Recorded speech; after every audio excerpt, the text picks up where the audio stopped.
welcome back to Beyond the Veil Tarot and Astrology. My name is Candace Murray and I'll be your astrologer today. Happy Thursday, everyone. I hope you guys are doing well.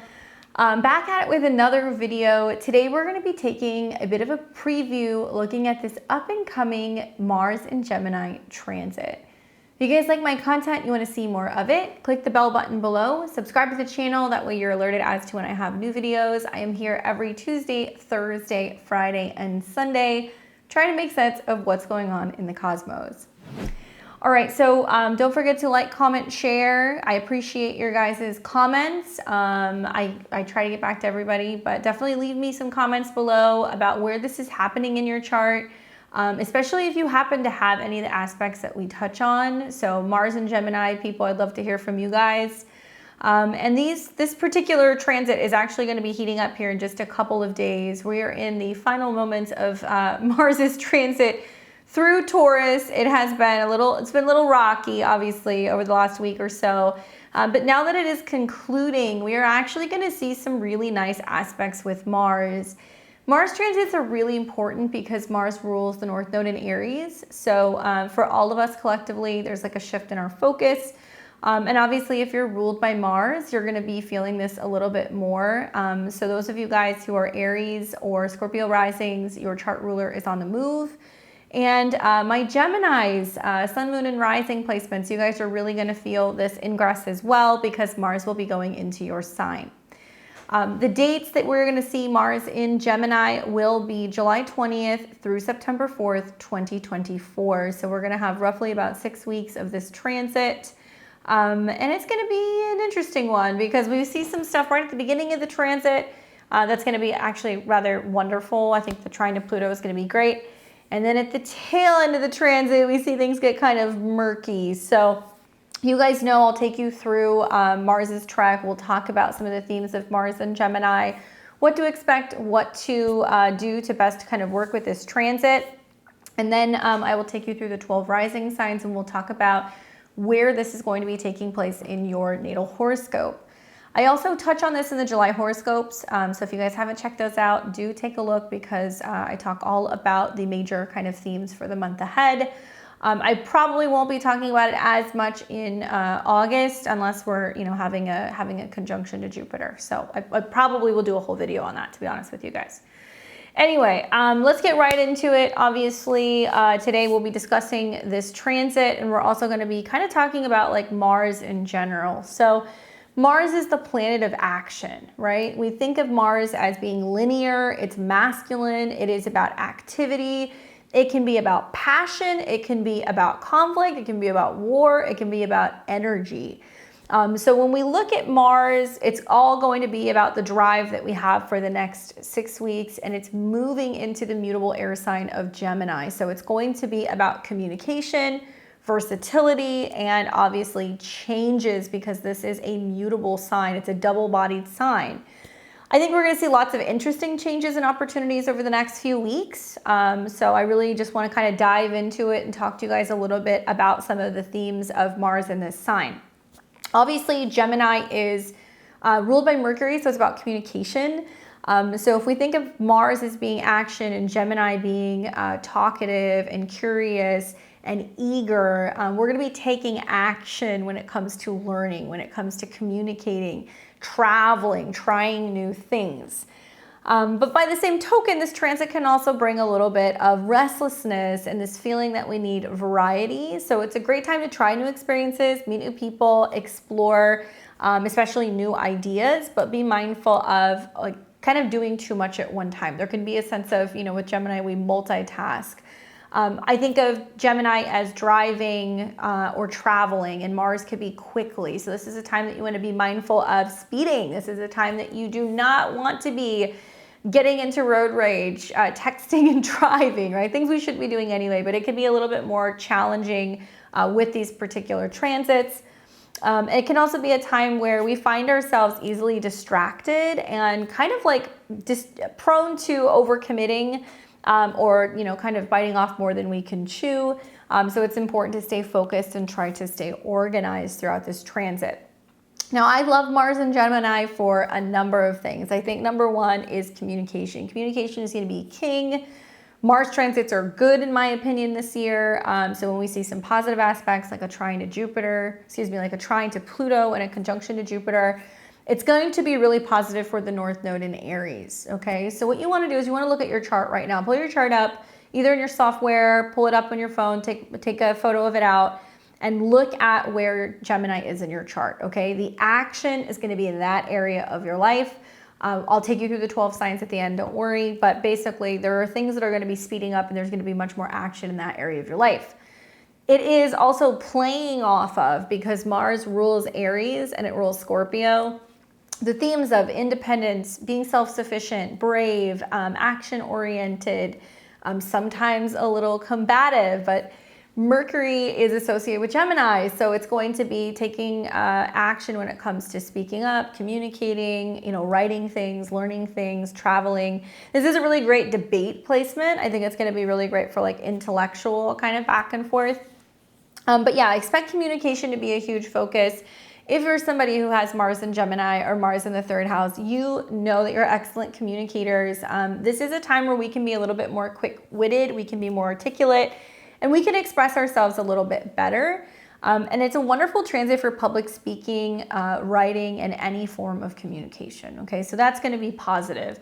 We'll see, especially because Gemini deals with like media, and it deals with like websites and also like social media. There could be a lot of action on anything that is going to be like these platforms, or maybe kind of going back and forth between two, or we could hear about a major platform kind of branching off and having like a secondary kind of app or like website that's going to be associated with it. Look for things that are kind of like double-bodied. That's what I would say, because Gemini can represent more than one. All right, and obviously adaptability is a huge theme, because Gemini is a mutable sign, so it means it's changeable. It can kind of weigh things out and see two sides of a situation. So while Mars is in this particular placement, it gives us the opportunity to, adopt to situations more quickly.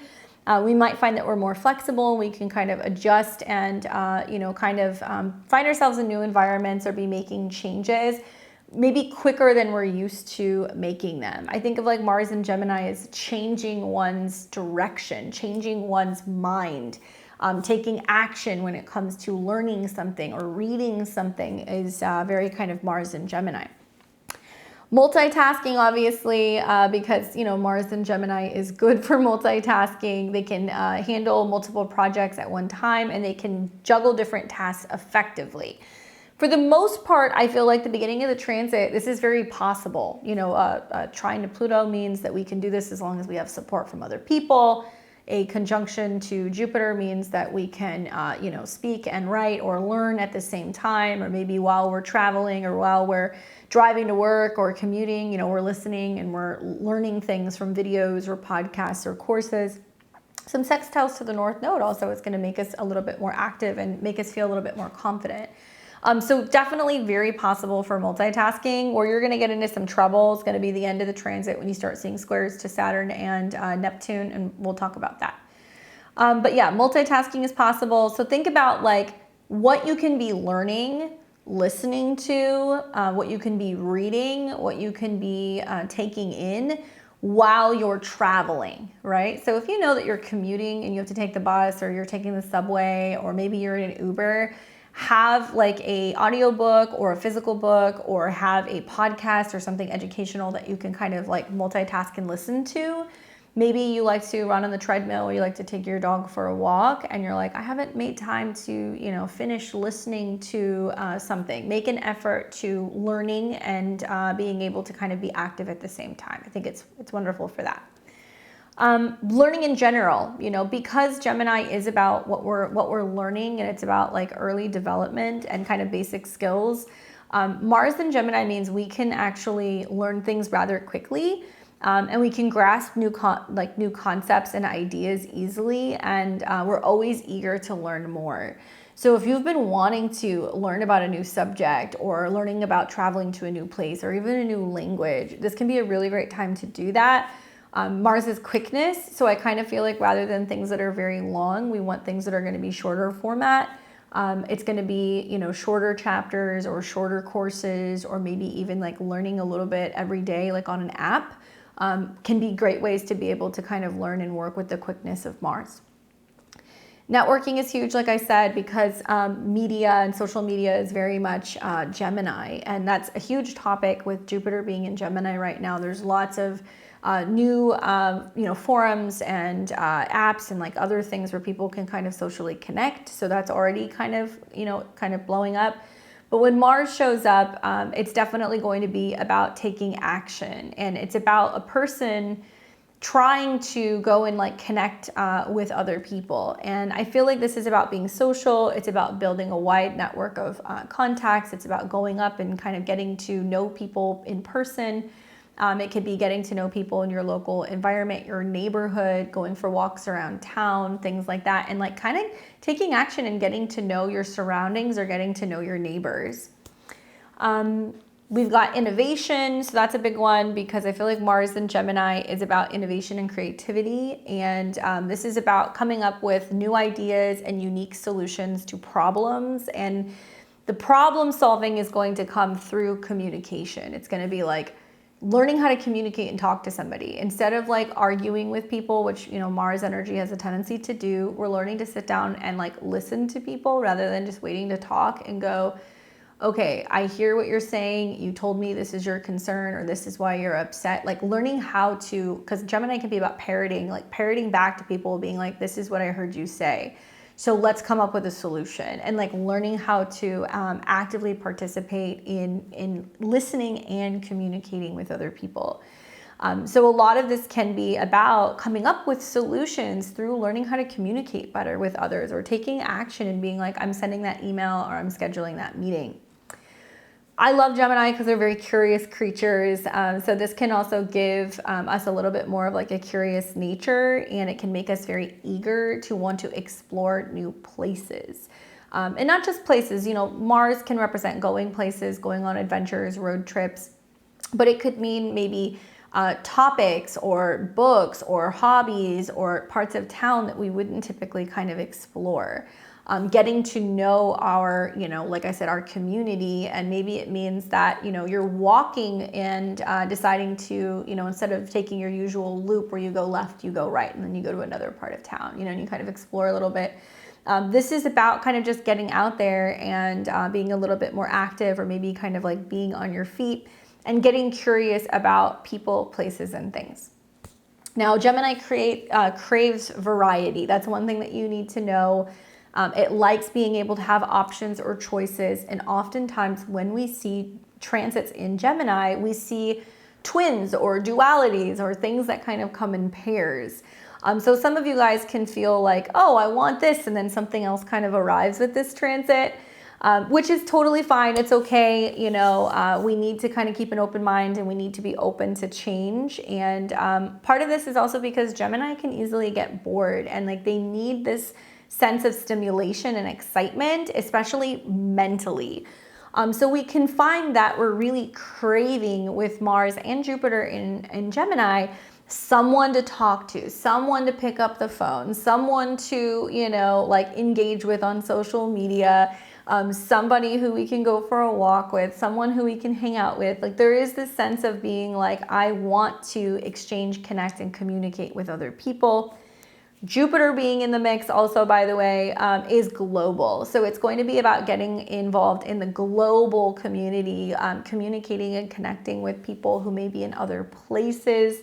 Certainly Mars brings heat, so there's going to be lots of hot topics that are going to be debated with Mars and Gemini revolving around Jupiter things. I think it's going to be laws revolving around communication, freedom of speech, gun rights, you know, Second Amendment issues of all kinds, and also things pertaining to laws with vehicles or IDs or travel.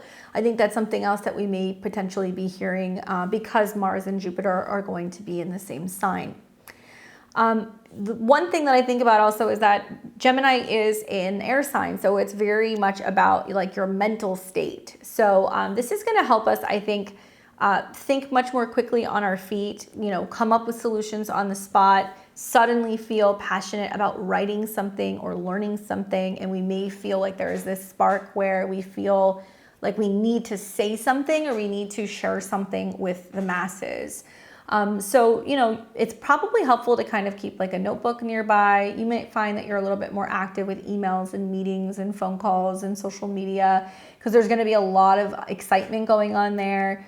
And with Jupiter being there, I think also a lot of this is going to be about learning to think more positively. Obviously kind of challenging, because we will see throughout this transit some squares to Saturn, which can feel like Debbie Downer, and some squares to Neptune, where we can feel like, am I being too optimistic? Am I being too positive? To which I would say no. Jupiter reminds us in Gemini, we have to keep our sense of humor. We have to keep the conversation going. We have to kind of keep the dialogue open.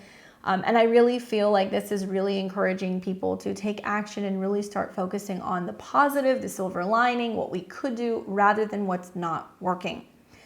And then finally, exploration, right? Because Mars, it's like a fire energy. It deals with wanting to explore and wanting to kind of like be pioneering in a sense.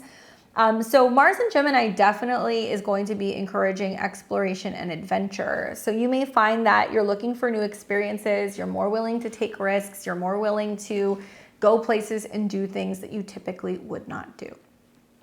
Now, something else that I mentioned, but like I said, you know, the North Node is in Aries and it's ruled by Mars. So even if you're not an Aries or a Scorpio rising, or, you know, you're not Gemini, or you don't have placements in these signs, this is still beneficial for you, because we are going to see so many aspects with Mars that is going to be bringing up the themes of the North Node in Aries. So even though Mars will be entering into Gemini, it's doing things that's going to be expanding the area of Aries in your chart, okay? And North Node in Aries, basically the takeaway from this is about being more independent. This is about being brave. This is about being fierce.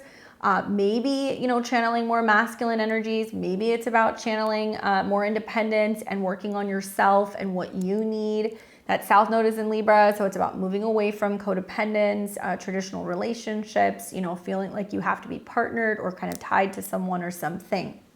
So with the North Node in Aries, ruled by Mars, right? This Mars in Gemini transit is adding an extra layer of intensity and drive, because that is the ruler. And I feel like this is about, you know, bringing up this feeling of us feeling this very strong desire where we need to take action and make things happen, okay? And it's about words and actions, not just saying you're gonna do something, doing it. So be careful what you say you're gonna do. You wanna make sure you follow through, because words and actions are the same thing with Mars and Gemini.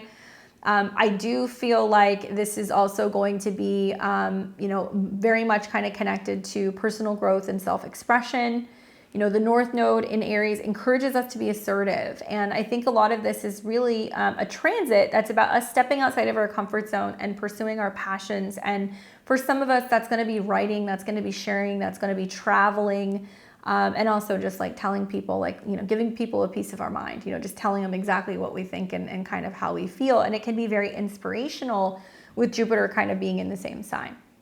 Now, some positive takeaways, I think, or some positive ways to work with Mars and Gemini. Like I said, stay open-minded, stay adaptable, embrace new ideas and opportunities. Don't be afraid to try new things.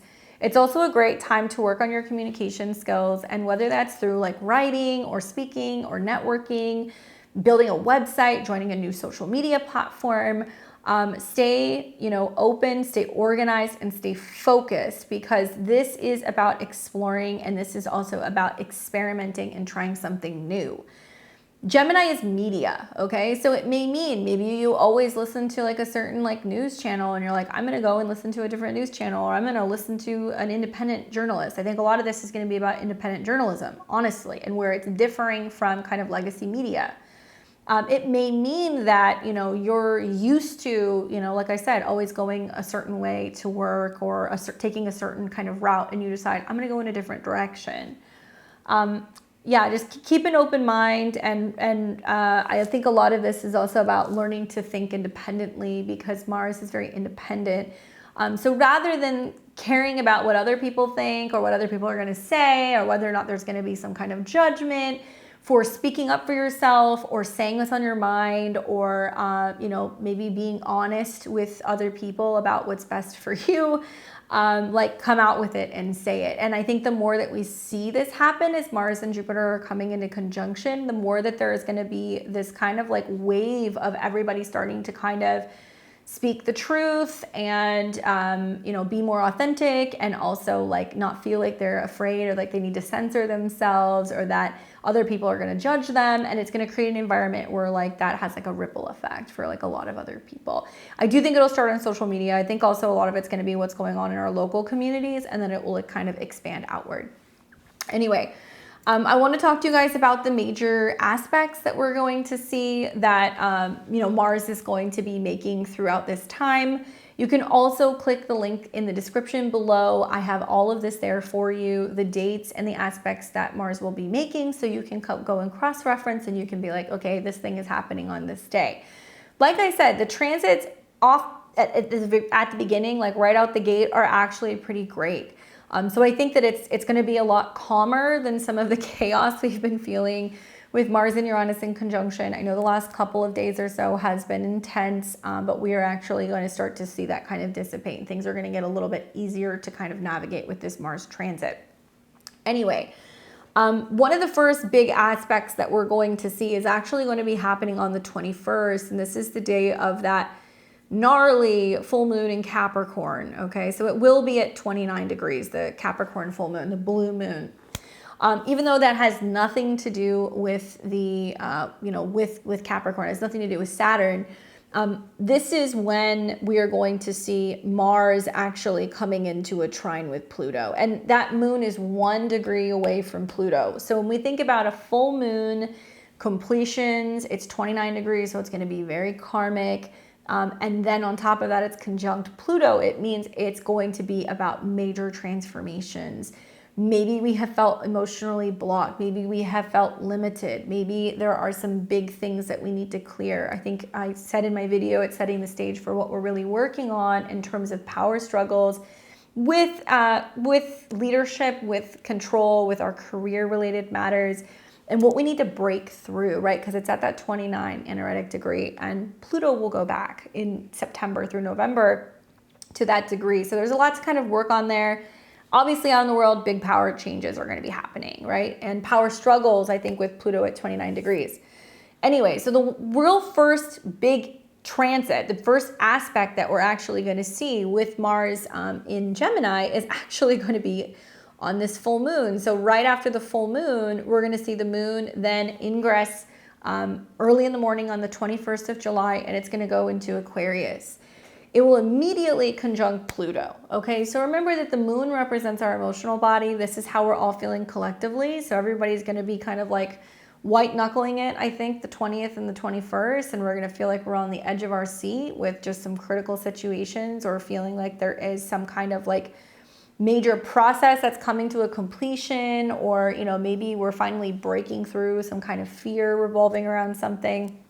And then the moon hits Pluto. So this is going to be some pretty big emotional reactions that's going on in the world. Aquarius represents, you know, what's going on collectively. This is going to be about politics. This is going to be about the future. It could be about environmentalism. It could be about the internet. But moon Pluto means we're having like an emotional purge. So that's baked into the full moon.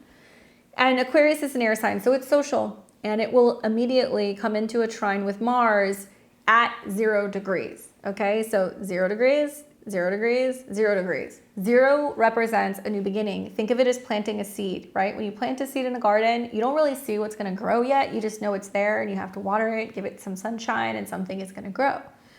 So we see some kind of collective emotional purge, or some kind of shock or surprise, right? Uranus is associated with Aquarius, that is exposing crime or exposing corruption. And then we see Mars, which rules the North Node, individuals, will also come into a trine with the moon and Pluto. I mean, oh my goodness, like this is crazy. Essentially, we'll feel this trine, you know, the 20th through the 22nd. I think that the 22nd is when we're going to actually see the trine happen exactly, but still. I love this for strength in numbers. I love this for communication. I love this for networking, for coming together with the right people. You guys have to hear me on this, okay? Everything that's going on in the world right now is trying to create division. It's trying to create separation. It's trying to literally shake all of us up like little ants in a jar and trying to get us to fight with one another. That's what's happening. And so you have to zoom out and kind of pull away from that and kind of go, okay, seeds are being sown to create division. What's the bigger picture? If we can kind of look beyond our differences, if we can look beyond the left versus right or this versus that, whatever, like we can't be looking at things like we're on two, opposing like teams. Like that's not how we want to look at things. Aquarius is about humanity, right? And it's clear with Pluto retrograde at 0 degrees, the future of humanity is kind of, it's not decided yet. There is a huge evolutionary jump that we have to make right now. And in order to do that, we have to clear all of the rubble. We have to get all of the debris and all of the rot and everything out. So what you're going to see is the full moon's bringing that up. So when we think about Mars in Gemini, it's pushing us to take some kind of action, to communicate, connect, get out in our local communities, get on the internet, get on, our forums and be talking about things and taking action. Literally, it's moving around. Air is completely different than Earth. Earth has been slow and sluggish. When it gets into Gemini, people are going to be very different. They're not going to be afraid to speak their mind, and they're certainly not going to be afraid to take some kind of action. Mars trine Pluto is very powerful because we've got two of the bad boys in astrology that are working together in a very wonderful way. Trines are harmonious. It's a Jupiter energy, but it can also blow things wide open. So you take a full moon conjunct Pluto and then you put Mars trine that. Essentially, this aspect is bringing powerful drive for transformation and change for the collective. And we may find ourselves drawn to new ideas, ways of thinking. We may feel a strong desire to break free from old patterns and limitations. What are those old patterns? In power structure, in how we communicate, in how we think, in what we read or where we get our information, where we get our media, okay? So I think that's somehow kind of connected to this. And we're already starting to see this in terms of how certain media outlets are spinning certain world events. I'll just leave it at that. But you can look at some of the events of what's been happening over the last week or two, and you can see certain parts of the world, how newspapers, right, Gemini, websites, radio stations are framing some of these world events. And I feel like with Moon and Pluto and Aquarius, it's about people coming together being like, this has to stop. Like we need to put an end to this. Like we need to stop the power struggles or the manipulation or the lies. And there is a need to actually bring people together rather than focusing on media and news sources and things that show two polar opposites. How can we learn how to communicate and all come together on some of these topics and learn to actually share information freely? Wild to me that there is information coming out on X faster than you're seeing on legacy media, right? Mars is speed. So there's going to be some stuff that's going to be going on that is not necessarily going to immediately come out on the traditional, news platforms or newspapers that you're going to see on the internet. Aquarius is the internet.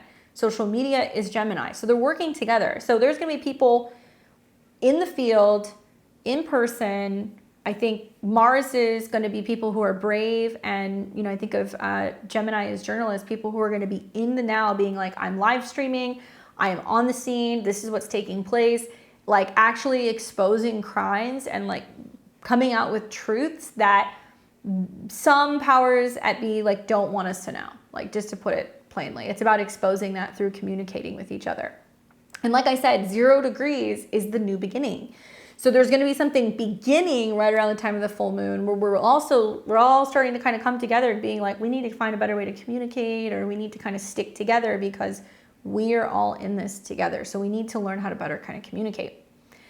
All right, so then you're going to see, and this has nothing to do with Mars, but it kind of does.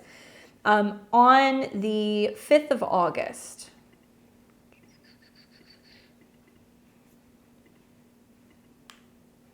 well, actually, I take that back. Before I get there, on the well, it looks like that's going to be happening on the 2nd of August. Is it the 1st? going to be closer to the 2nd.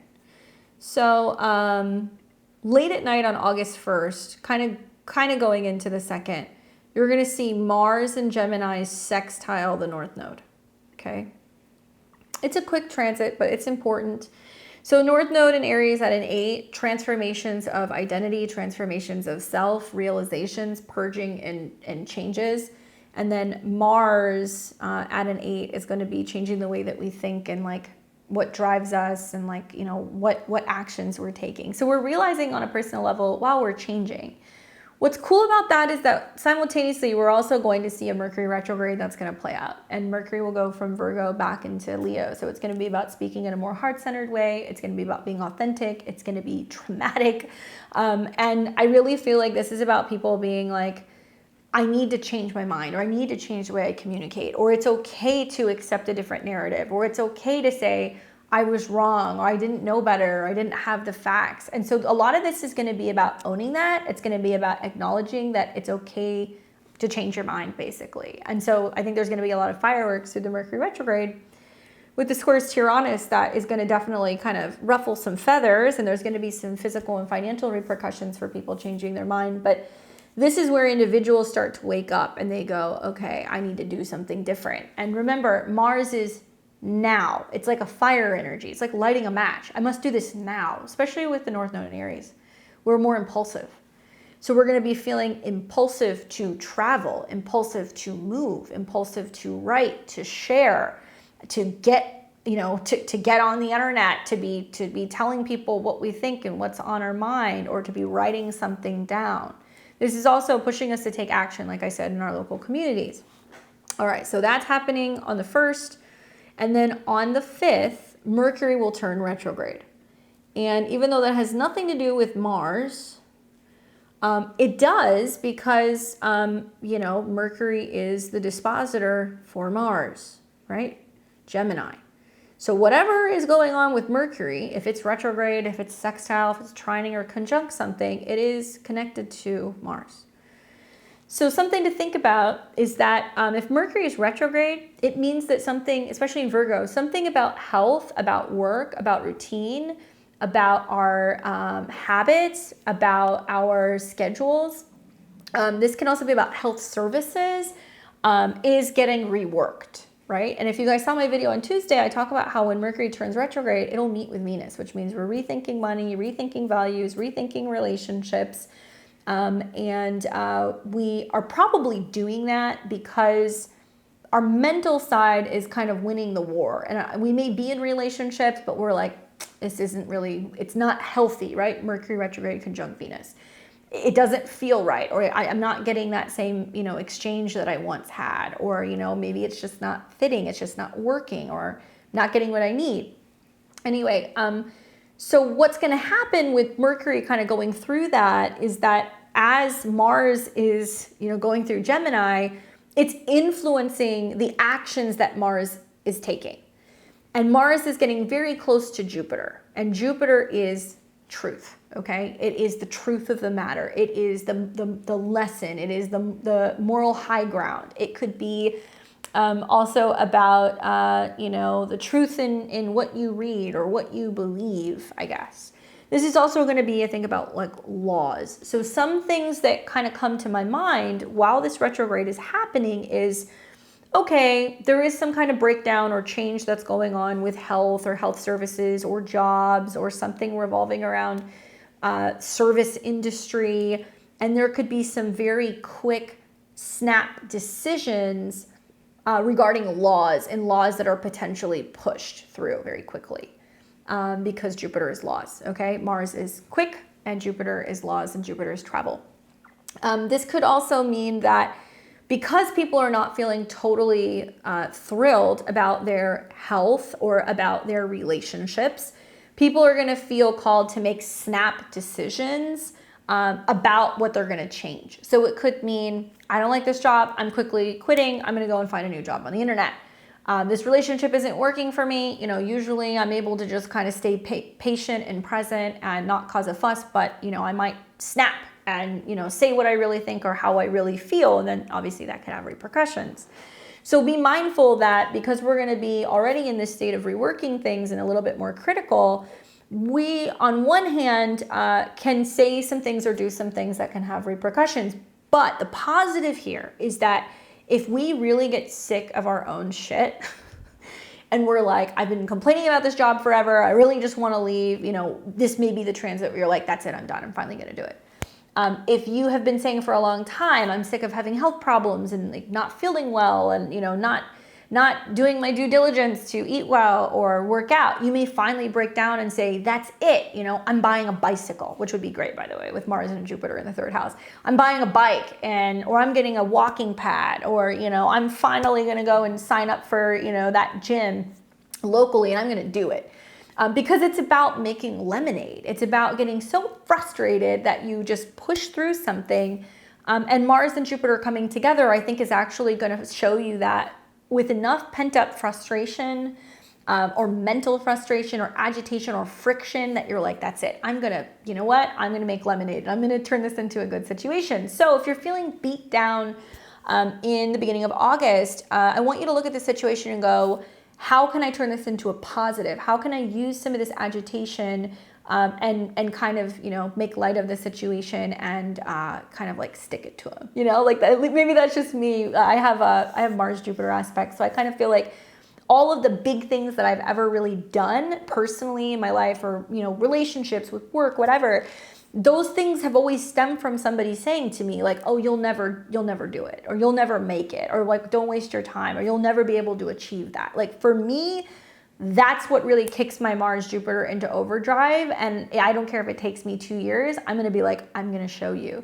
That's kind of how this energy works, at least in my opinion, especially with some of the sextiles to the sun in Leo. So we're going to feel more confident. We're going to feel more capable of taking risks and rising to the occasion. And we're going to start feeling the square to Saturn, where we're already dealing with authority issues. We're already dealing with people saying, oh, don't say that, you know, so-and-so is not going to like that. Or like, you know, what if your in-laws see it? Or like, you know, your boss isn't going to like if you're saying that on social media, or, you know, like whatever. There is going to be authority issues. And I think that you're going to see this tug of war between Mars and Jupiter, which is, I don't care if it causes a ruckus. I don't care if it upsets somebody. I have to say it. It's burning a hole, you know, in my mouth, versus, you know, Saturn, which is just, you know, be polite, keep quiet, don't say anything, don't rock the boat. And people are going to rock the boat. That's what's going to happen. So to think about it like this, you know, Saturn restricts, right? And Saturn is hidden when it's in Pisces, especially when it's retrograde.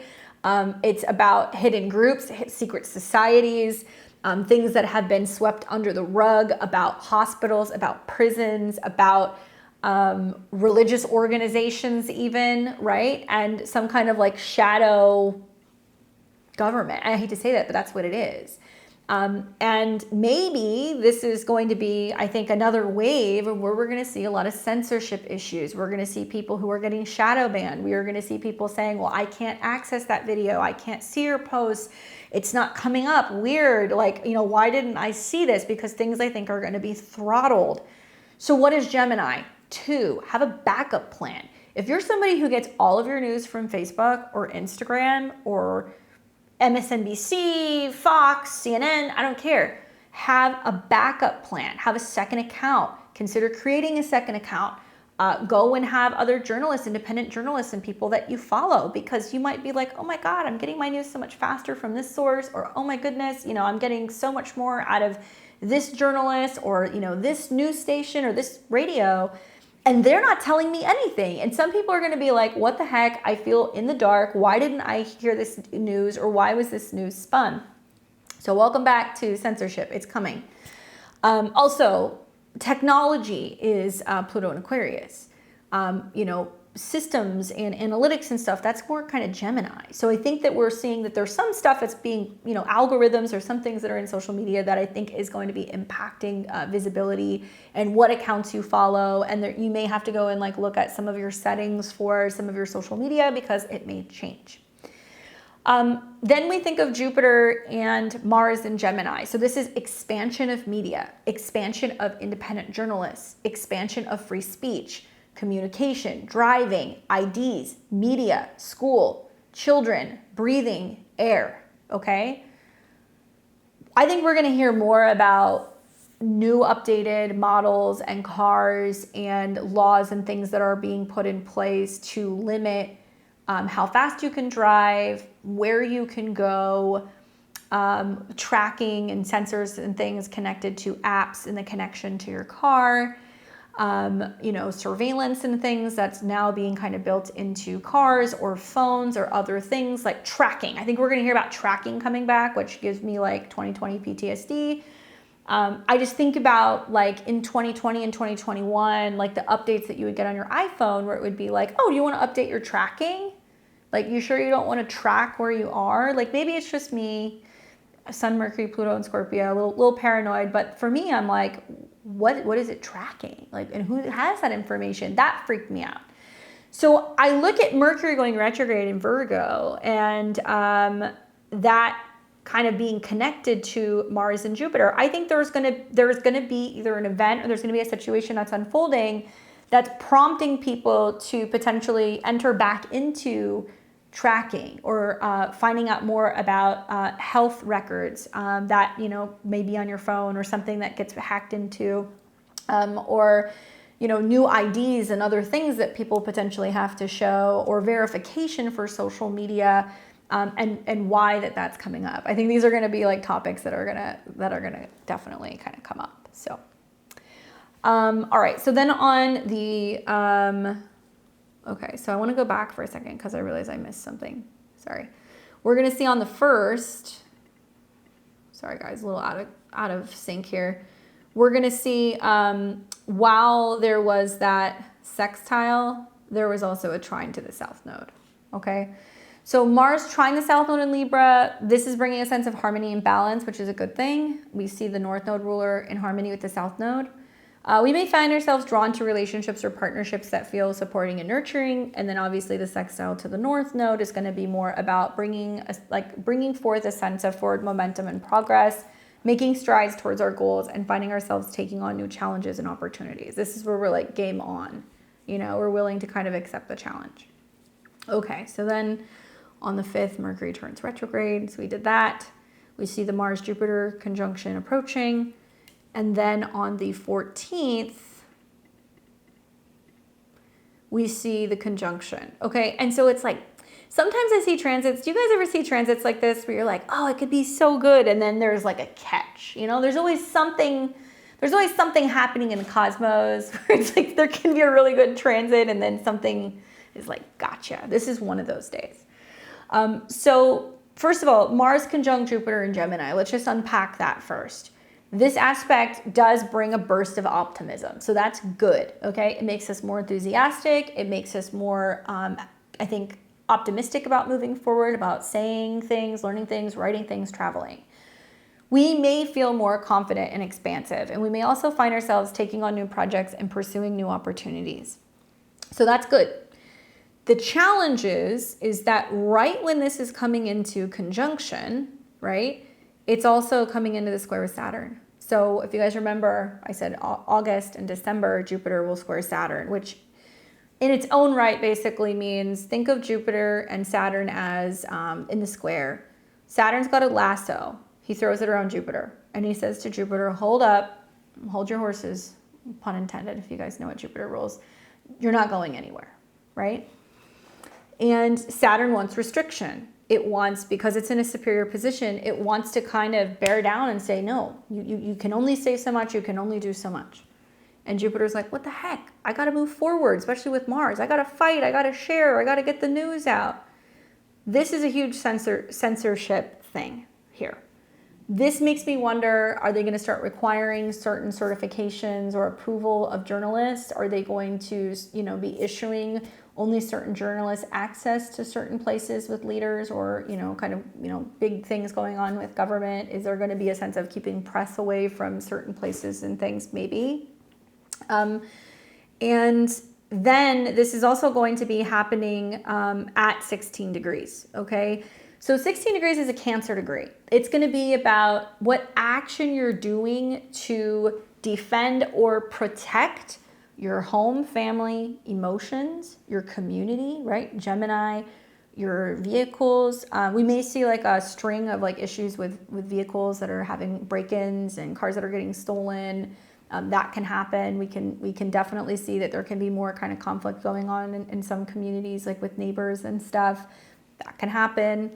You know, the Sabian symbol for 16 degrees, which would be 17 degrees, is the head of a handsome, youthful athlete slowly changes into a different type of beauty, the mature thinker. The symbol suggests a transition from physical beauty and youthful energy to a more intellectual and mature form of beauty. It represents the transformation from a focus on physical appearance to youthful pursuits to a much more thoughtful, introspective, philosophical approach to life. This symbolizes the development of wisdom, development of understanding, the ability to see beyond the surface of situations. It suggests a shift from the superficial to the profound, from the transient to the enduring. The symbol can also be interpreted as a reminder of the importance of balance between physical vitality and intellectual pursuits, and the need to continuously evolve and grow in both areas throughout our lives. I consider this to be positive. I feel like Mars and Jupiter says it doesn't matter how young or old we are, we need to keep learning. We can always be in a sense of developing ourselves, maybe making an effort to learn something new every day, even if it's setting aside time to read for 15 minutes, or, you know, maybe it means that, you know, we're doing some trivia, or we're, you know, learning new vocabulary, growing how we communicate and connect with other people, and developing ourselves, right? And looking beyond superficial things, which I love, because, you know, South Node in Libra can be bringing up superficial issues in relationships and also like within ourselves. So we're learning how to become wise. I think Jupiter is about being wise, and sometimes wisdom means listening, you know, not just talking over somebody. Sometimes it means reading the room and kind of getting a vibe with what's kind of going on before we decide that we're gonna, you know, give information, or that we're going to kind of bestow wisdom on other people. So great aspect. I love it. I think it's really a really good transit. Unfortunately, it's being met with a square to Saturn. So Saturn doesn't want this evolution. It doesn't want people to wake up. It doesn't want people to learn. It doesn't want people to read. It doesn't want people to ask questions or like look up the meanings of things. And it's also going to happen simultaneously while the moon in Sagittarius will make an opposition to Mars and Jupiter. You see, the funny thing is that Saturn rules history. And Saturn retrograde in Pisces is that history has been changed. It has been altered in some way. I've been thinking about this a lot. I don't know if it's because I have Jupiter in my 9th house right now, but I've been thinking a lot about how it's like, you know, humans seem very disconnected right now because we're having a hard time remembering where we came from. And whether that's ancient civilizations, you know, I'm a big believer in like Atlantis and like Lemuria and like all of like the ancient civilizations, Egypt, all that stuff, and all of the teachings from that time about the connection and the spiritual work and the importance of art and beauty and balance and equality and being connected. And like, you know, maybe that's also past life stuff. Maybe that's also, I don't know, but I've been thinking about that a lot lately and kind of just like marinating on it, being like, of course we feel lost because we don't remember where we came from. Maybe that's why I love astrology so much, because I believe that we all kind of come from like different, you know, places in the cosmos, but we have that sense of like soul memory. Anyway, going off on a tangent. My point is that when we have this transit, there is going to be a lot of stuff that's going to come up with the moon square Saturn opposed Jupiter and Mars. That's going to be about culture. It's going to be about what's happened in the past. You know, whether we're looking at world wars or we're looking at, you know, how we used to do trade, or, you know, what's happened in terms of like religion and culture and beliefs. And I think it's a moment in time where we have the ability, we have the opportunity to actually say, you know what, if we try to like look at the past or get, you know, answers about the past and kind of reflect so we don't, you know, create the same problems in the future. And if we learn to work together collectively, we can actually defeat whatever is going on with Saturn. You guys have been watching me long enough to know that I do think that there is some kind of like shadow government going on. Like there's something else that's controlling what's going on around the world. And I think Saturn and Neptune is a testament to that. I think that, you know, when the moon makes this opposition, we're going to see that there is similar events unfolding and transpiring around the world, or that there are some major things going on in one country that's having a ripple effect in a multitude of like other countries. So we have the ability to be like, okay, well, what has happened in the past? How do we, you know, change that? How do we learn from that? And we can be seeing that the past is actively being dissolved. And whether history is being rewritten, books are being, you know, forgotten and gotten rid of, you know, physical forms of books and media, things are being altered on the internet, photos are being like changed or deleted. We need to know not only where we have made mistakes in the past, but we also need to know more about where we came from. And I think that what's happening right now is that there is a need to keep humans from evolving and learning that we all are connected. I think that's really what I'm trying to get to in a roundabout way. So this is kind of like an evolutionary leap that we're facing right now. And I'm hoping that this is a transit where people kind of go, wait a second, we're seeing similar things happening all around the world.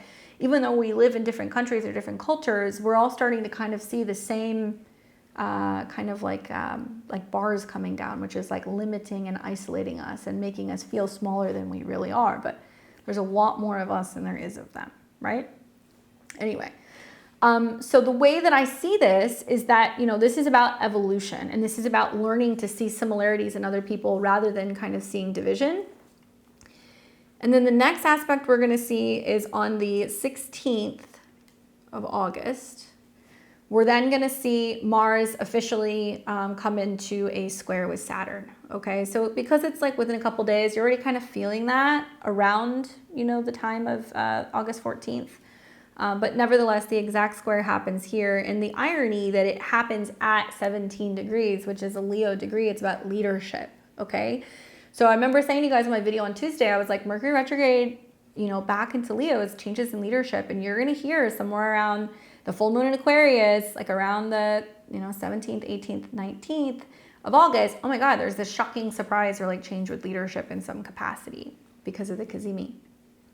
But also this, Mars at 17 degrees, which is a Leo degree, squares Saturn. And this is also the epitome of the old ways, Saturn, you know, the old way of things happening, you know, things always kind of running behind the scenes in the dark.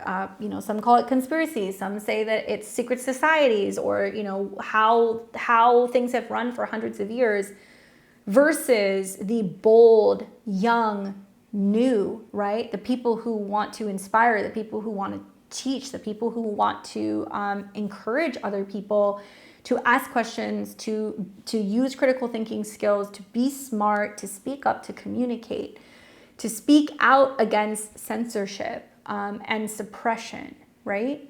And also, I think it's going to be about manipulating and changing some very important textbooks, history books, religious texts, okay? These are the things you guys are going to hear about. Mars square Saturn sucks. There's no like way around it. Like I can't candy coat that. And like, frankly, I'm kind of over feeling like people get so offended by Mars transits. Guys, come on. Mars is a malefic. The North Node is in Aries. In this case, Mars conjunct Jupiter a couple days prior is great. But unfortunately, Mars square Saturn is not great, especially in this angle, because unfortunately Saturn is going to be like, no, you're not going to do what you want to do. It's not going to let you pass go or collect your $200. So this essentially means with this particular square that there is a feeling of frustration. There's a feeling of limitation. You're like hitting a wall, and it doesn't matter how yappy or agitated or what you say or what you do or what documents you try to produce or whatever. Saturn says, no, you will not pass. Okay, he's Gandalf. He's not having it. Literally, he's Gandalf, especially in Pisces.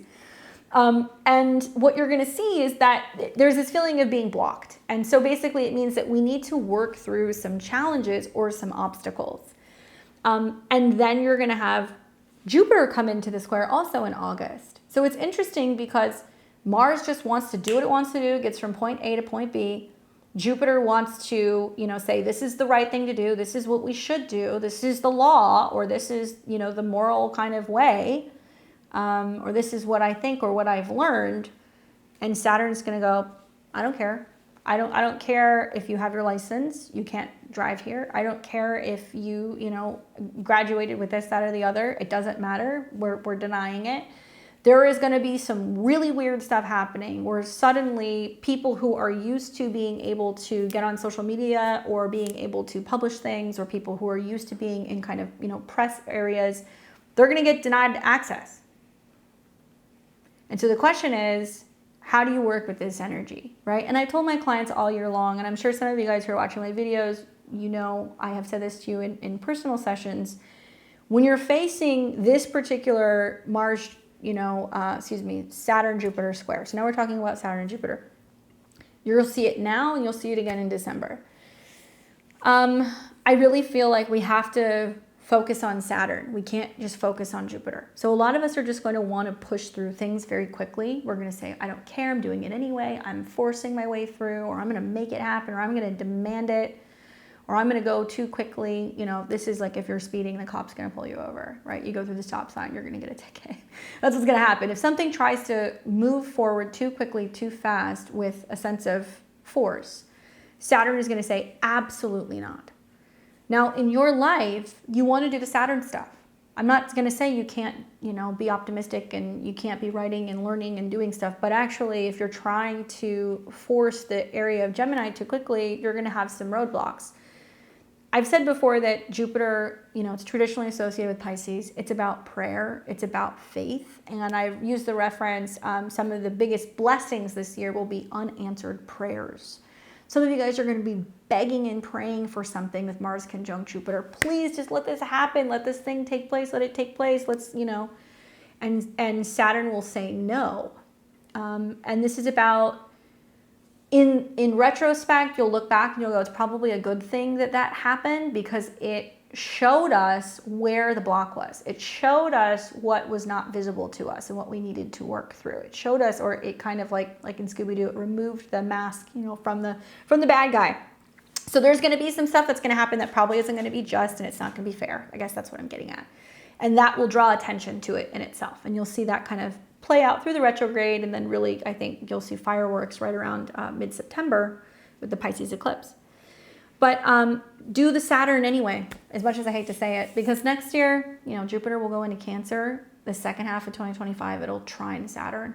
So through us being on top of the ball, responsible, strict, making sacrifices, being patient, and also having faith, we will be able to see our way through some of these difficult situations, but you're not going to see some of the positivity that you would traditionally see with the Mars-Jupiter, you know, conjunction. And then also, once again, Mercury rules this and it's retrograde at the time. So this can be about, you know, people getting upset about the fact that there's going to be a change in leadership, or, you know, something going on. Yeah, it's going to be a difficult transit. Anyway, and like I said, this is the first Jupiter-Saturn square that's setting up too. So we'll see another one at the end of the year. So it feels like we want to break free, but we're going to be like stunted in some way. All right, so then that's going to lead us to the 2nd of September. Okay, so from that transit on, things get a little dicey, just so you guys know. So, looks like on the 22nd of August, also Venus will square Mars. That's not necessarily a bad square, although Mercury is the dispositor for both of them, and it's at a 21, so I do think it's going to be about international travel or things revolving around major storms or weather changes. This looks like it may be about reproductive rights or women's rights, with Venus in opposition to Saturn, square Mars and Jupiter. It can also be about people getting kind of heated and debating things revolving around healthcare. That could be happening as well. But Mars-Venus can be, that square can be good for, you know, creating a little tension, which can be good for relationships. I wouldn't consider that a bad square, personally. But the mutable signs may beg to differ. All right, so then we get to September the 2nd. And on the 2nd, this is when we're going to start to see Mars coming into a square with Neptune, okay? So this is where things get a little tricky. So it looks like it's going to be PM hours, right around here, okay? Second going into the third, but it'll be on the second. Mars square Neptune. Okay, this is sticky. First of all, Mars square Neptune is like a day where you think you're going in one direction and, you know, you get tired, you get confused, things get muddled, we're not sure of the path, we feel exhausted, we're questioning, why am I doing this? Why am I making this sacrifice? And remember that Neptune rules water, the oceans, pharmaceuticals, alcohol, hospitals. And what's interesting is that, you know, this square is going to be at a Cancer degree. So it's once again about emotions, where emotions are getting confusing. So this aspect is going to bring confusion. It's going to bring uncertainty. And we may feel like we're being pulled in different directions. And we need to take some time to really clarify our goals and our intentions. So maybe there is a sense of kind of coming off of the Saturn square that happened a few weeks prior and being like, why did that happen? What's going on? Like, do I need to regroup? What am I doing? And that's pretty much the long and short of it. I see with a lot of Mars Neptune transits, you know, I see issues with waterways getting flooded. I see issues with major storms, with drinking and driving. I see issues with, you know, people getting really agitated and frustrated, especially in Gemini, with, you know, conversations where people don't know what they're talking about, or, you know, deception in communication, or in, you know, somebody's motives. Some unforeseen circumstances with contracts or negotiations, maybe some issues with communications due to weather and things getting kind of knocked out. But once again, because Mars rules the North Node, that Mars in Gemini really is supposed to be about the actions that we're taking when it comes to communication, traveling, learning. And it's basically saying, like, we could have a difficult time being able to think clearly. We could have a difficult time being able to see something clearly, or being able to know what direction we're going in. So that's definitely a time that I would be really cautious about any actions that you're taking, because things can feel a little kind of confusing, okay? And then finally, we will have right at the tail end of this transit, Mars goes into 29 degrees. It will quincunx Pluto at 29 degrees, which is interesting. Right when Mercury is coming into the third Mercury-Uranus square. So remember how I told you guys about like the plot twist that we would see with Mercury square Uranus, where shocking news and information would come out? This is the third one. So whatever has been kind of going back and forth during the whole Mercury retrograde, it's now getting ready to be kind of flushed out. And we know that a quincunx or an conjunct is where two things rub each other the wrong way, right? So yeah, interesting stuff, because almost like Mars is saying, we want to push forward. We want to, you know, share this information. We want to share this news. We want to take action. And Pluto at 29 is being like, no, I don't want you doing that. You know, like I need to be in control of this, which is why I think it's going to be about more government influence and kind of overreach when it comes to media and communications coming up to election season. Right? I really think that's what this is going to be about. But it also might be about vehicles. It might be about cell phones. It might be about other things, other devices, you know, that are potentially kind of connected in any capacity. So when you think about, you know, like apps that you download that have connections to where you're going and what you're doing and your location services, who has access to that? That's kind of the things that come up for me, at least. So I'll leave it at that. That is the long and short of it. What we will then see on September the 4th is we're going to see Mars go into Cancer. And that's a whole other conversation, because that's a very different energy. And we will talk about that as we get closer to that particular transit. Once again, you can find all of the dates for this in the description. Check that out if that's something that you want to look at. And I would like to show you guys really quickly where this is going to be going for each and every one of the 12 rising signs. So I'm going to leave Mars conjunct Jupiter square Saturn. Even though that's not the day that it enters into Gemini, I want to leave it there just for me visually to be like, what is going on, so I can kind of suss this out a little bit. I am a Western astrologer, so I practice Western astrology. I am not a Vedic astrologer. For the purpose of my videos, I like to show this to you guys using whole sign.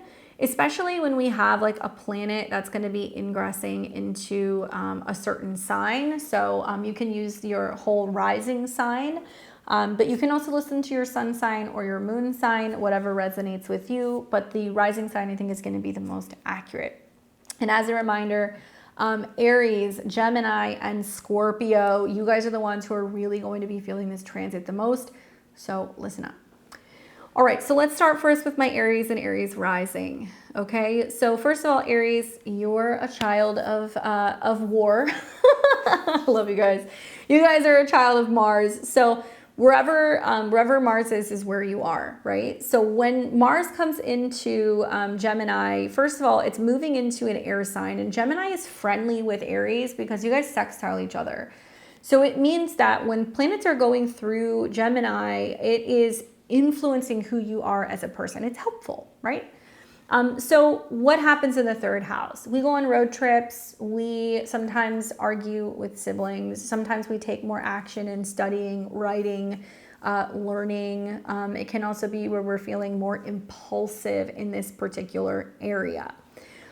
So when I look at this, it kind of makes me feel like this is about your communication skills being enhanced. You may find yourself more talkative or curious than usual, and definitely taking more action when it comes to learning, because you're going to see like a conjunction to Jupiter, which rules your 9th house. So maybe you're learning a language, maybe you're studying a place that you want to travel to, maybe you're reading legal documents, maybe you're applying, for a course or some kind of education.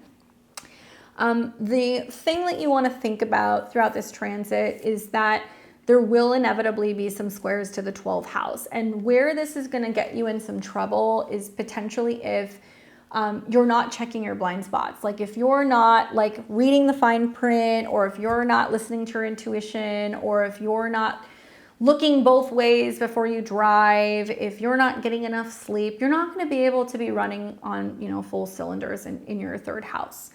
And I love the Mars-Jupiter conjunction, even in spite of some of the squares. I feel like this could be a breakthrough where maybe through journaling or meditation or, getting all of your ideas out on paper, it's going to help you kind of make sense of something. You might feel like the best way to handle a situation without it becoming combative is to like write a letter to someone or get all of your feelings out on paper. To better kind of deal with something and to better kind of express yourself. And it can be a good transit in general if you're a writer, or if you're somebody who wants to launch a website, or if you want to be putting out a blog or taking more action kind of like on social media. It's a wonderful time to be doing that, okay? So good luck, Aries. Let me know how it goes. All right, so now we have got Taurus and Taurus rising. All right, Taurus, you're going to be experiencing Mars going through the sign of Gemini, okay? So it's going to be going through your 2nd house. Taurus, your 2nd house is all about money, one of your favorite things. It's all about money. It's about resources. And this is really, I think, going to have you finding yourself more focused on your finances, your material resources, and you may be more prone to impulsive spending and financial decisions, okay? Not a surprise. So here's the thing that I'll tell you, Taurus. Mars going through the 2nd house. You could be spending more. You could be eating more, right? You could be traveling more. These things can happen. You have this transit every 2 years, so it's not unusual. But what's unusual is the meeting with Jupiter. Now, Mars rules your 7th house of relationships. So this is your clients. This is your spouse, your romantic partners, the people that you make money with, Scorpio. And also, it is the 12th house ruler, which represents self-undoing, subconscious issues, things that are hidden, things that are secretive. Taurus, if you're spending money and you're hiding it from your partner, or if you're moving money and you're hiding it from your partner, it's not going to go well. Okay? I'm going to put that out there like that. There can also be subconscious issues that are coming up where there's frustrations about money or resources that you feel like you want to address or that you want to work through. That could be another way of kind of looking at it. The positive is that Mars will meet with Jupiter, and Jupiter is going to be about making more of something. So it could be a big impulse spending, situation. It could be that you're spending a lot of money, socializing with people. Maybe you want to join a group and you have to pay dues for, some kind of like network or kind of like union that you're joining, because that's the 11th house of groups. It may mean that some of the expenses are, you know, making you a little nervous because of how much money you're spending on friends or socializing or going to parties or gatherings or get-togethers with that square with Saturn, right? That's kind of like the feeling that I'm getting. One thing that I will say is that, you know, Mercury is the ruler of all of this, and like Mercury obviously is going to go retrograde from your 5th to your 4th, so it can mean that you're reevaluating how much money you're spending on your home or how much money you're spending on hobbies and playtime. And like there are some things that you're going to be willing to spring on and other things that you're going to be like, I don't think this is necessary. But it can be good money things happening for you guys. I really want to reiterate that. It can be good money things happening for you. And for some of you guys, it might be like something just falls into your lap and you're like, oh my God, this amazing opportunity to work with somebody, or this second line of income showed up, or, you know, my partner gave me some resources, or, you know, suddenly there is good money things happening. Okay. So let me know what happens. We've got Gemini and Gemini rising. Obviously, Mars is going through your sign, so you guys are going to be out there at the megaphones, rounding up the troops. So Mars does well in the first house, right? First house for me is like your appearance, your body. This is also the thing that you do first thing in the morning. So if you're a Gemini who feels like you have not been as productive as you can be, this might change things a little bit. Obviously, Mars is leaving your 12th house. So if you've been feeling like a little bit of a hermit, or maybe you've been healing, now you're like back in action.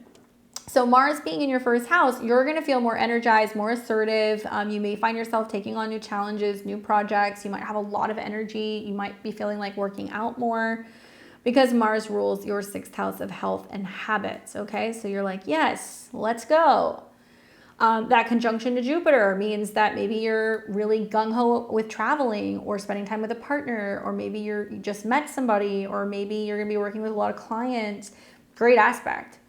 The challenge here is that these two transits, which are very rock'em sock'em, will come into a square with Saturn. So optimism, productivity, getting things done, like there is going to be some friction that you're going to have with bosses, with superiors, with parents. It could be with judges. It could be with cops. It could be with, you know, with superiors of some kind. So be mindful during those squares. Like you don't want to rock the boat. Like there can be a sense of, you know, going to your boss and being like, I have this amazing plan and this is how we should kind of do this, and kind of like get people together and like work with the team. And like you could have a boss that feels like you're overshadowing them. You know, you're making them look bad because like you have a really great idea and you have, you know, the right energy, and they're like, no, because they feel, like you're kind of stealing their thunder, right? Mars rules your 11th house also of friends. So this may also be that not only are you feeling like you want to bring groups of people together, but you feel like being social. You know, you want to throw parties, you want to go do things, you want to hang out with people. Maybe you're feeling more motivated to like have gatherings and get-togethers, or to go out and like, you know, meet new people and make new friends. These are good things. These are positive ways that things can manifest. It's more where your sense of wanderlust and wanting to have fun and wanting to socialize is somehow in a bit of friction with responsibilities when it comes to, you know, work and occupation, right? Good luck, Gemini. Let me know how that goes. All right, we got Cancer and Cancer rising. You guys will be experiencing Mars transit through the sign of Gemini. It'll be moving through your natal 12th house. So for you guys, this is an interesting place to have it, obviously, because, well, the 12th house is subconscious. It is behind the scenes. It's private. It's your bedroom. It's foreign places, secret talents, things like that. So this is about focusing on your inner world, right? And also your spiritual practices. And you may find yourself a little bit more sensitive and introspective than usual with these transits. This also is connecting your 10th house lord of work and occupation, as well as your 5th house lord of creativity and romance in the 12th. So let's talk pros before we talk cons. There could be lots of opportunity for sexy time here, Cancer. Having your 5th house lord in the 12th conjunct Jupiter makes me feel like there could be some romantic getaways. There could be a love story with somebody at a distance. There could be something brewing when it comes to kind of like a secret kind of romance, like that sense, like that's good. And that's because you have your 5th house lord meeting with Jupiter, the 9th house in the 12th. The other way this could manifest as going back to school, doing some kind of training, honing in on, you know, your creative skills and talents. This could be like working on media or a website, you know, into the late hours of the night, working long hours, maybe even doing some kind of work revolving around like promotion, photography, media, like that can be coming up for you here as well. Higher education, completing higher levels of education, traveling, course studies, spiritual studies, all of that stuff's good, okay? The challenge for me is the fact that, you know, Mars rules your career and it's going to square Saturn. So like there can be unexpected legal documents and legal paperwork or legal dealings that can come up. There can be unexpected glitches or hangups or delays with traveling or with going to school or with being able to book flights. There could be issues and conflicts that you have with teachers or mentors or gurus that you don't see coming, right? These are the kinds of things that can kind of happen here.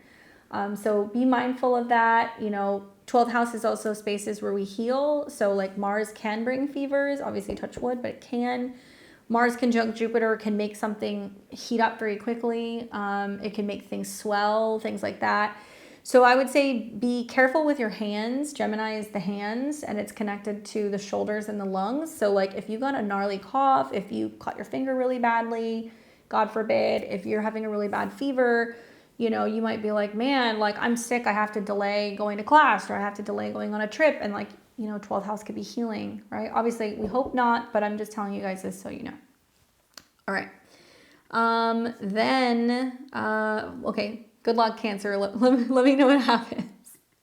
All right, now we've got Leo and Leo rising. So you guys are going to be experiencing Mars transiting through Gemini in your natal 11th house. All right, Leo. So the 11th house is kind of like party central. This is your friends, gatherings, and get-togethers. It's a fun house. It harmonizes with you because you're fire. So it is going to help you kind of feel like you're center stage. You're connecting with your friends and you're having a good time. That's what you want to know. Focus on your community, you know, joining groups, being a part of, you know, social get-togethers. And I feel like this is going to be wonderful and you're more open to new friends and new connections. This can be groups where you're learning something too, especially because Gemini is about education and Jupiter can expand, especially if you're wanting to learn about metaphysics, spirituality, healing, yoga, you know, hypnosis. Like these can be things that you could learn because of the connection with Jupiter, your 8th house lord, and new things that you're wanting to, new skills you're wanting to develop with others, right? So Mars rules your 4th house of home and family, and it also is about 9th house of like travel. I could see that some Leo risings are traveling, meeting with people in other places. They're contemplating moving or relocating. Maybe they're trying to figure out, well, do I get on the internet? Do I go places and meet people if I have recently relocated? Or if you're considering relocating, you're like, do I want to try to see like if there's a community there that I could become a part of, or like what groups could I join, you know, because maybe you're feeling like you're either traveling to a place you've never been before or you're contemplating moving there, right? Still really nice aspects, not only to your sign, but the retrograde. So I think there is a sense of reevaluating who you are in general and like what your goals are and what you're hoping to achieve. And that really through that reworking, you're able to kind of figure out, okay, what kind of people do I want to surround myself with? And like, you know, Leo, you're going to become most like the people that you're around. So this is active, optimistic, fun, loving people. This may also bring get-togethers with aunts, uncles, cousins, siblings, family reunions, parties where there's lots of kids, lots of activity going on, where you're being asked to go and participate. All right, good luck, Leo. Let me know what happens. We've now got Virgo and Virgo rising. You guys will be experiencing Mars transiting the sign of Gemini in your natal 10th house. All right, so for you guys, obviously, you're going to be experiencing the mutable square. So, you know, Mars and Jupiter kind of being in Gemini will eventually be like a pretty significant focal point for you. And you'll see this even going into like Virgo season with the eclipses. So Mars going through the 10th house, it definitely has you feeling more ambitious at work. It has you feeling like you want to be number one, you want to be on top, you want to be seen, you can be a little bit more competitive. You're really focusing on your public image, and you find yourself, I think, just more driven than usual, right? Mars rules your 8th house of other people's resources. So it can mean that you're interviewing, trying to see who's going to give you the best, salary, or who's going to give you the best pay. Maybe you're in a sales job and you're really feeling driven to make as many sales as possible because you're going to get a percentage of those sales, or you're going to get bonuses. It can also be a time where you're more open to making changes in your career and really putting yourself out there and presenting yourself in a different way. Mars also rules your 3rd house of communication. So like for Virgo risings especially, come on, you guys have Gemini in the midheaven. I know so many of you guys have more than one job, or you have a full-time job and a side hustle. Like there is possibly a way for you guys to really expand if you have a second job or something you're trying to grow, especially online, where you're like, okay, I'm getting ready to, put out a new website or new social media, or start telling other people like what new services I have. I would be doing that. I think that's a good idea. Even if you don't immediately see business with the squares to Saturn, it is going to open the door to saying, I am totally transforming something about my daily routine, and I'm feeling more active and more proactive when it comes to productivity and success. So in that sense, it's good. You may be starting a new job. That's possible, especially with Mars conjunct Jupiter. You might have a new client, or there may be some change to your status where you go from, being an employee to a CEO, or being, single to being engaged. There's big status changes that are going on. Some of you guys might have a change because you're merging with another person, and now you're like, oh, we're business partners, or, we're married, or we're dating. That can be happening there as well. The challenge is that this will square your sign. Okay, so you're going to feel like there's a lot of responsibility. There's lots of changes that are going on when it comes to, your status or your professional life. And these planets will square Saturn. So it is saying that it's coming, but you may feel like partners are being critical of you working too much, or clients are being very critical of you and you're having a hard time getting back to everybody. Business partners are critical. Saturn does rule your 5th house. So it's more likely to be children, creative partners, or romantic partners that are like, why are you always at work? What's going on? Like, when are you gonna make time for me? So you can kind of hear some of that stuff like in the background, but I really feel like still proceed forward, because with Mars and Jupiter here, you guys may be working more than one job, but you might be doing it because you see the opportunity for it to really bring you something really positive. Good luck, Virgo. We've got Libra and Libra rising. You will be experiencing Mars transiting in the sign of Gemini, and this will be in your natal 9th house. All right, so for you, Libra, you are going to be seeing this trining your sun, moon, or rising, depending on your placement. And you're going to, especially if you're an early Libra rising, you're going to get a really nice air trine right at the beginning of these particular transits. So good on you. Basically, Mars going through the 9th house, okay? So you're taking action and you're focusing on your beliefs or your philosophy. Maybe you're traveling, you're open to new ideas, new experiences. Maybe you're taking a course, or there's a new teacher that shows up in your life. Maybe you want to write something, you want to publish something. That might be kind of coming up for you guys as well. 9th house is a positive house. It's kind of seen as a Jupiterian house. Then you have Jupiter going through there. So I feel like for a lot of Libra risings, it's going to be either sudden opportunities to travel or relocate with a partner. If you're single, oh my gosh, with Mars and Jupiter, go on a trip. Go on a long road trip. Go to a airport. Go and take a course somewhere, and you'll meet someone. Okay, because Mars rules your 7th house. And Mars also rules your 2nd house of money. So there can be a sense of learning more about finances, learning more about global patterns in money and investments. Maybe you're having to spend money on travel. Maybe you're having to spend money on legal documents. That's something else that can happen. You're spending money on school, or maybe you have found a teacher or a mentor or somebody you want to work with, and you're like going on a retreat. That's another way of looking at it.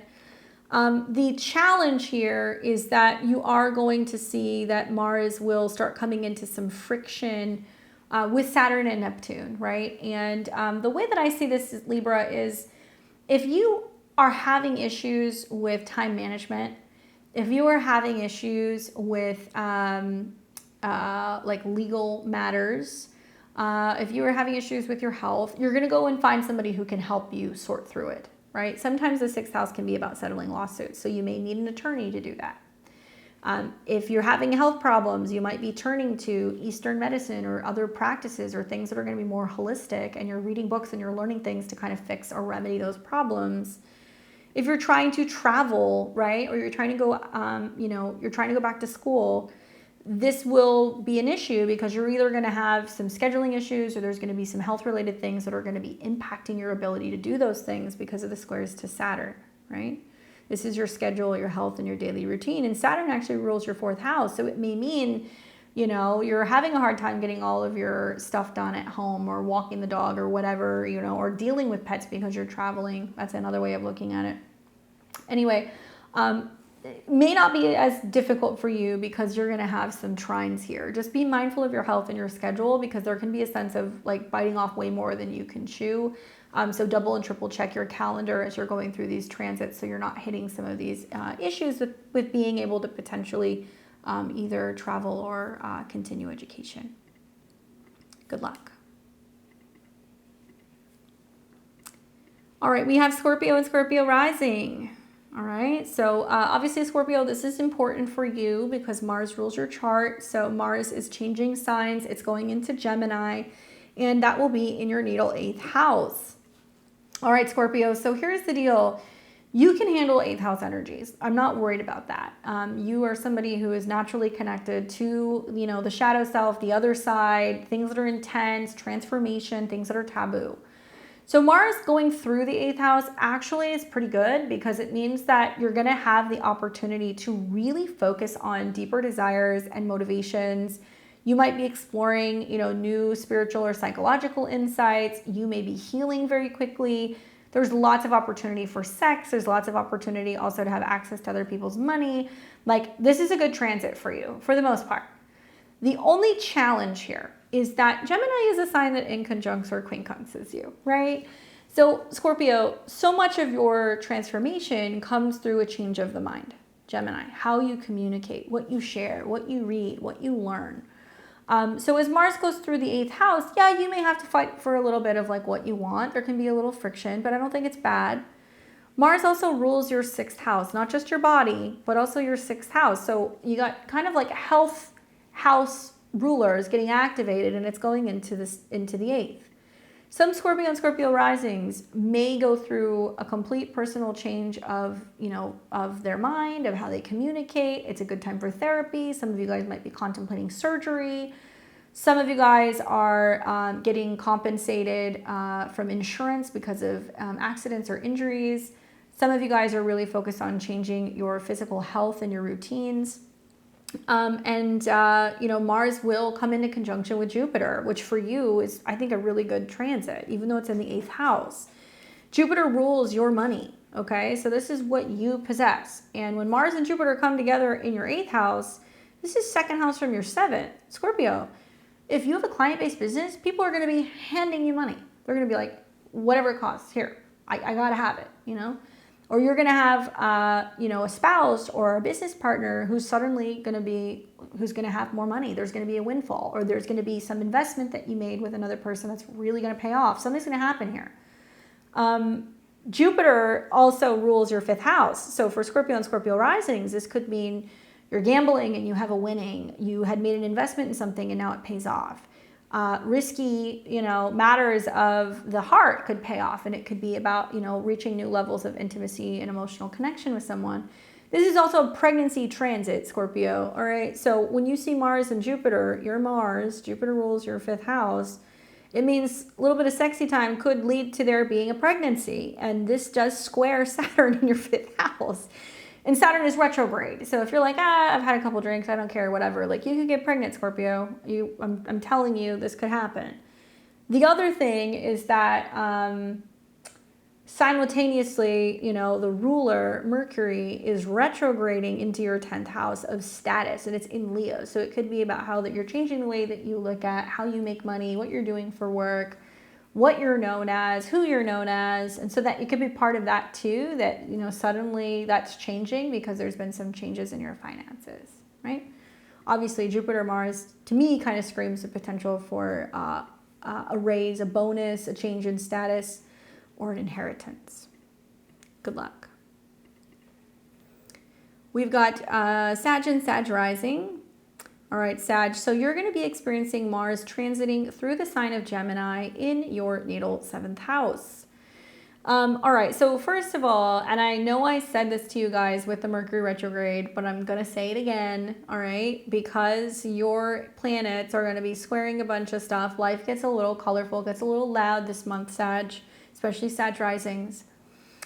So Mars going through your 7th house basically means that there's going to be a lot of action in relationships. It means that you're going to focus on relationships and partnerships more. You may find yourself more willing to compromise and collaborate because the 7th house can be about meeting other people halfway. And just things get active. If you're in a relationship, you guys are either going to be fighting or having sex. That's all I'm going to say, because that's pretty much how the Mars-Jupiter transit is going to go.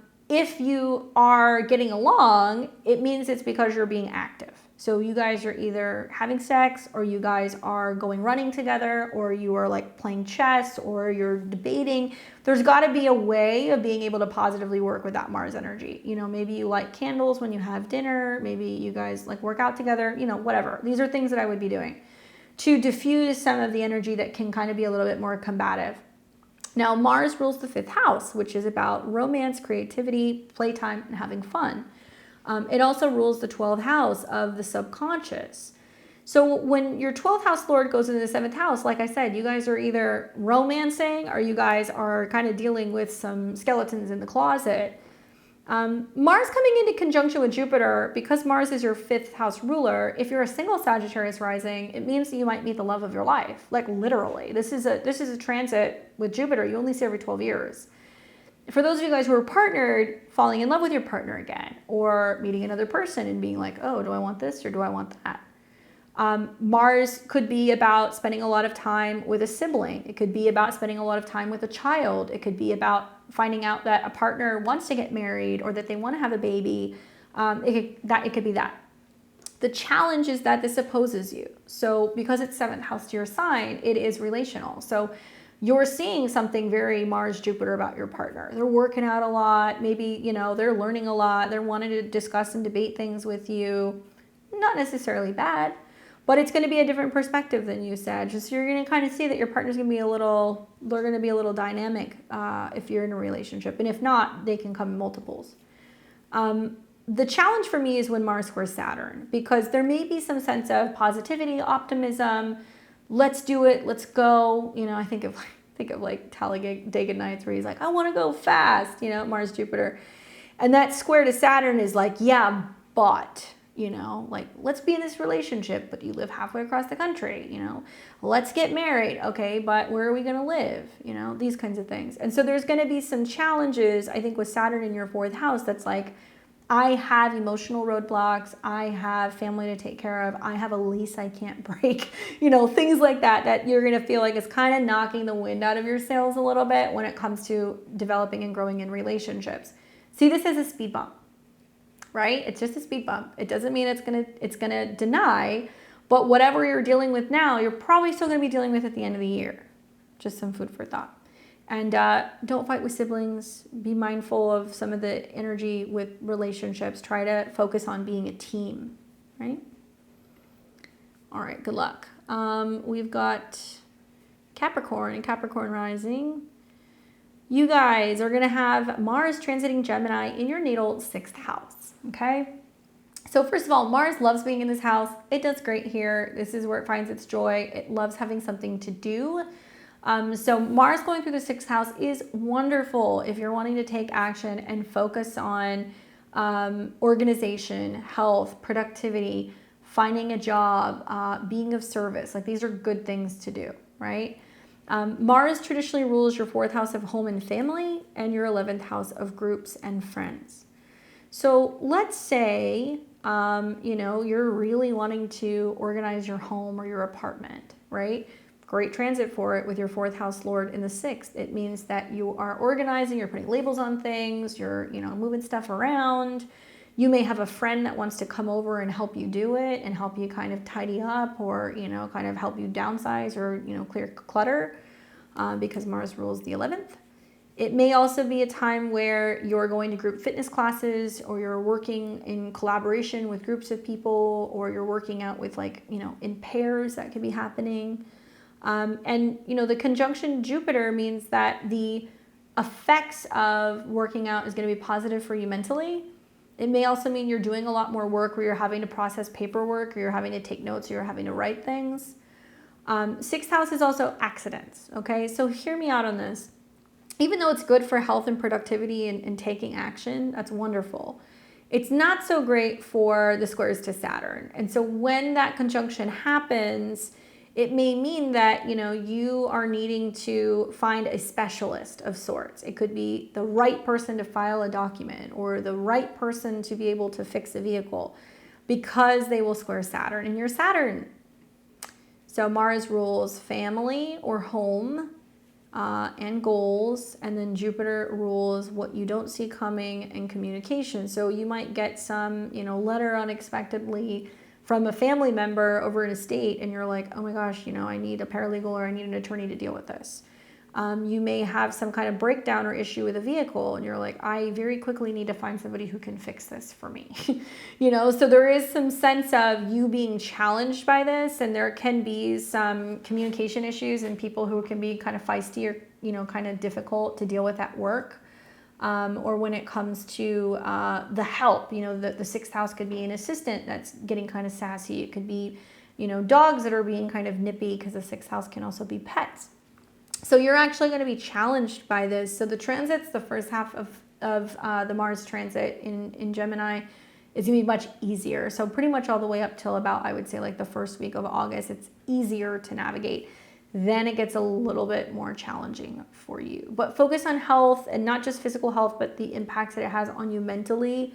And I would say maybe it's good to be journaling and also going for walks with these two, and just watch for any issues with tripping, falling, things like that. Sometimes with Mars Saturn squares, I see people break bones and stuff. So this could be issues relating to wrists, fingers, hands while you're driving, biking, walking. Like, make sure you're not staring at screens and stuff while you're mobile, because you could have some issues there. Good luck. Okay, so we've got Aquarius and Aquarius rising. You'll be experiencing Mars transiting Gemini in your 5th house. For you, Aquarius, this is going to be taking place in a sister air sign. So you're going to have some trines happening to your sun, moon, or rising, which I think is great. You're having Mars go through the 5th house, which is a fun house. It's about romance. It's about sex. It's about taking chances, creativity, self-expression, pursuing new hobbies and new passions, dating, right? And being creative. So this is a wonderful place to have Mars. Mars rules your 3rd house of communication and also learning. So it could mean that you're meeting people locally. You meet somebody on an app, you strike up a conversation with somebody, you know, at a bar or something, and then boom, you know, you meet someone very quickly. Mars is also connected to your 10th house of career and responsibility. So there can be parenting things coming up. There can be boss, you know, related things coming up if you own your own business, or if you're kind of creative. It's good if you're in media, if you're in art, if you're in performance. This can be a time where you can see a real boost. And what I like about this is that, you know, the meeting with Jupiter is going to enhance the likelihood of bringing in more money. So the more that you're creating, the more that you're producing, and you're able to make your ideas come to life, right? The more resources you're potentially going to bring in with that conjunction. This is a big fertility transit. This can be big for trying to conceive or finding out you're pregnant during this. And it's great for dating, and you may have a number of people come in who you could potentially be dating. I look at Mercury going retrograde in your 7th house of relationships when this is happening, and I feel like, you know, some of you guys are going back and forth wondering, do I still want to be with the person I'm with? I might have met somebody who's a better match, you know, and you're like, which one is it? So that could be interesting. Definitely a lot of back and forth with romantic partners in a good way. I think there's going to be a lot of options. Those of you guys who are committed, I think it's more going to be about finding ways to be able to feel more fulfilled on a personal level, really enjoying having hobbies and having fun, feeling a little bit more like you're willing to take risks creatively with this in your 5th house. The challenge is that inevitably you'll see a square to Saturn, which is your traditional ruler. So that means that it can be too much partying. It can be too much gambling. It can be, you know, too much of something. And I think of like Mars and Jupiter in the 5th house, it's very competitive. So if you're doing something that's competitive and costly, it could get you into some trouble. So professional gambling, you know, or maybe you have a really expensive hobby and you're having to spend a lot of money on the materials and stuff. And you're like, I'm making all of this stuff, but like, you know, am I able to sell it? Like, what am I getting in return for it? So it could be a very costly, you know, hobby that you're kind of partaking in. It's very possible. You could also be reevaluating whether or not you have the money to be investing or spending. That's the other way of kind of looking at it. Okay, so just be mindful of those squares. It may be a little bit more tricky on the tail end, but honestly, in the beginning, you know, Mars trine Pluto definitely makes me feel like you're feeling very passionate about something. Good luck. And then finally, we have Pisces and Pisces rising. You guys will be experiencing Mars in the sign of Gemini, transiting through your 4th house of home and family. For you guys, the positive is you can actually make a lot happen on the home front. Okay, that's the good news. So you're going to focus on your home and your family. You may feel a strong desire to create like a new space or, you know, a new environment. You may be going back and forth between 2 places. I think we talked about that a little bit during the Mercury retrograde video. And the 4th house Mars transit can be difficult because we can see some ornery roommates. We can see some issues with neighbors. We can sometimes see that, you know, there is a lot to do or work on at home, and we can kind of get a little flustered sometimes with our family. So I always tell, you know, you guys, when you go through the Mars in the 4th house transit, have a to-do list. So you know exactly what you want to do and what you want to get done, and like write it down, especially in Gemini. Now you're ruled by Jupiter. So at some point, as Mars is going through your 4th house, it'll meet with Jupiter. It basically means that you're going to be met with an opportunity to invest in property, to expand property, to buy something, to maybe buy new materials for your home. Maybe it's going to be about moving in with a sibling or a relative or a parent. Or somebody coming to stay with you. You might be considering renovating something, knocking down walls and expanding and making changes. So I don't see that being a bad thing, because I feel like you're like, okay, I have the money, I have the resources, let's just do it. Even though you're going to feel a little agitated.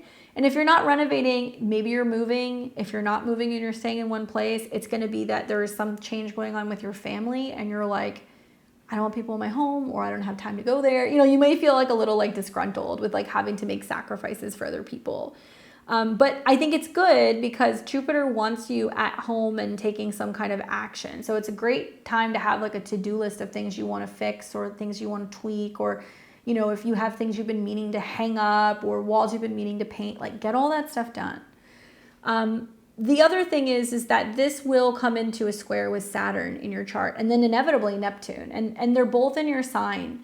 So, you know, Mars and Jupiter is like this expansion and this action on the home front for buying a house or maybe expanding a home or making changes with family or roommates. And it's going to agitate you a little bit because it's going to square Saturn. It's almost like you're going to feel like, man, I have to sacrifice like my bedroom or, you know, my free space or my free time or my privacy. You could be a little grumpy and a little disgruntled and a little annoyed. It could even be, you know, maybe I've had this transit, and it was where there was so much construction right next to my old apartment in LA, and it went on forever. And I was like, when are they going to stop banging? And it was Mars and Jupiter in my 4th house square Saturn. I was so annoyed. So, you know, I'm hoping that's not the case, but you can have like neighbors that are building things or construction on the street maybe, and you're like, this is so annoying. It starts first thing in the morning. Don't be grumpy. That's my first advice. And try to be optimistic about the potential of like changing or expanding or rearranging your home, because I think it could be good. And then when Mars starts coming into a square with Neptune, there can be the sense of being like, what did I get myself into? Mars rules money, okay? It also rules travel and foreign places. So like, if you know that you're gonna book an Airbnb or a hotel, go and look at the reviews, look at the pictures, make sure it checks out. Don't show up somewhere and then be like, oh my God, this is a nightmare, because that could happen.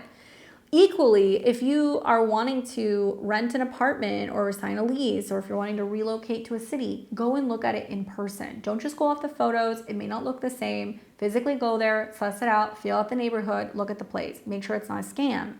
Because there can be situations where you think that you're getting the keys to an apartment, or you think that, you know, something you bought online is going to show up at your house, and, you know, the lease is a scam, or, you know, the package ends up getting stolen off your porch. I mean, you know, this is very Mars, Neptune. This is things being kind of taken from you sneakily and abruptly. So this could be some porch pirates that are taking some things. And I'll just tell you, Pisces is about cameras, okay?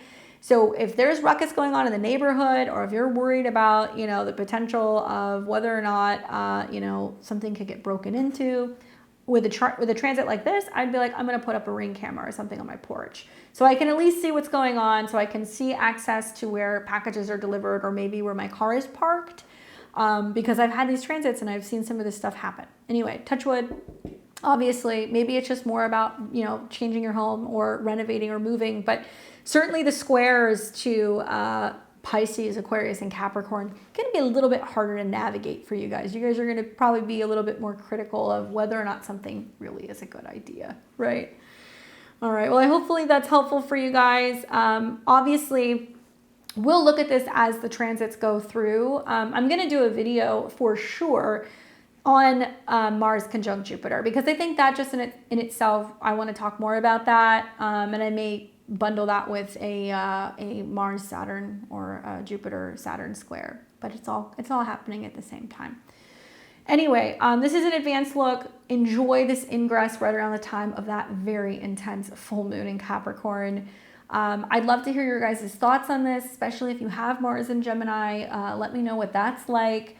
Let me know where this transit is taking place in your natal chart. Is it doing anything really interesting? What are you thinking is going to happen from this, both in your life, but also out in the world?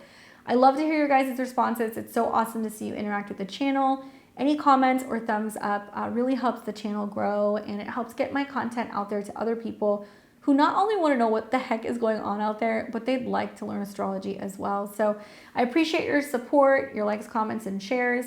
For more information on me, my services, and also my astro calendars or my courses, check out the links below. Head over to beyondtheveiltarot.com.